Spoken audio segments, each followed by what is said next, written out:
Mukesh MLA അടക്കം 7 പേർക്കെതിരായ പീഡന പരാതിയിൽ നിന്ന് പിന്മാറുന്നതായി ആലുവ സ്വദേശിയായ നടി. പരാതി പിൻവലിക്കുന്നതായി അന്വേഷണ ഉദ്യോഗസ്ഥയ്ക്ക് കത്തയക്കും. തനിക്കെതിരായ പോക്സോ കേസിൽ സർക്കാരും പോലീസും ദ്രോഹിക്കുന്നതായി നടി ആരോപിച്ചു. നടിയുടെ നിലപാടിൽ പ്രതികരിക്കാതെ മുകേഷ് എം.എൽ.എ.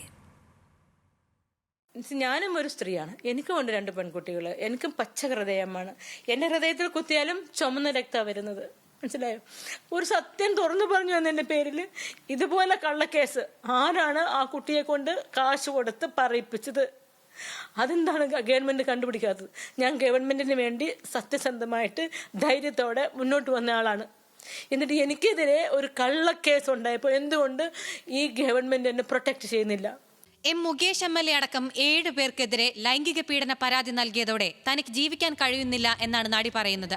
എല്ലാ ഭാഗങ്ങളിൽ നിന്നും ഭീഷണിയും സമ്മർദ്ദവുമുണ്ട്. ഇതിനെയെല്ലാം അതിജീവിച്ച് മുന്നോട്ട് പോകുമ്പോഴാണ് പോക്സോ കേസിൽ സർക്കാരും പോലീസും ഏകപക്ഷീയമായ നിലപാട് സ്വീകരിച്ചതെന്നും നടി ആരോപിക്കുന്നു. ഞാൻ ആർക്കെതിരെ കേസ് കൊടുത്തിട്ടുണ്ടോ അതെല്ലാം ഞാൻ പിൻവലിക്കുകയാണ്. ഞാൻ ഇനി ഒന്നിനുമില്ല. ഞാൻ ഇനി ഗവൺമെന്റിന്റെ കൂടെയില്ല, കേരളത്തിന്റെ കൂടെയില്ല. ഈ ഒഴുകുന്ന ഈ കണ്ണുനീരില്ലേ, ഈ കണ്ണുനീര് കേരളത്തിന് ശാപമാണ്. എനിക്ക് നിങ്ങളെ മേലൊരു വിശ്വാസമില്ല. ഗവൺമെന്റ് എനിക്കൊരു സഹായമാകുമെന്നോ, എനിക്കൊരു പിന്തുണയാകുമെന്നോ, എനിക്കൊരു പ്രൊട്ടക്ഷൻ ആകുമെന്നും തോന്നുന്നില്ല. 7 പേർക്കുമെതിരെ നൽകിയ പരാതി പിൻവലിക്കുന്നതായി പ്രത്യേക അന്വേഷണ സംഘം മേധാവി AIG G പൂങ്കുഴലിക്ക് ഉടൻ കത്ത് നൽകാനാണ് നടിയുടെ തീരുമാനം. അതേസമയം ഇക്കാര്യത്തോട് പ്രതികരിക്കാൻ മുകേഷ് എം.എൽ.എ തയ്യാറായില്ല.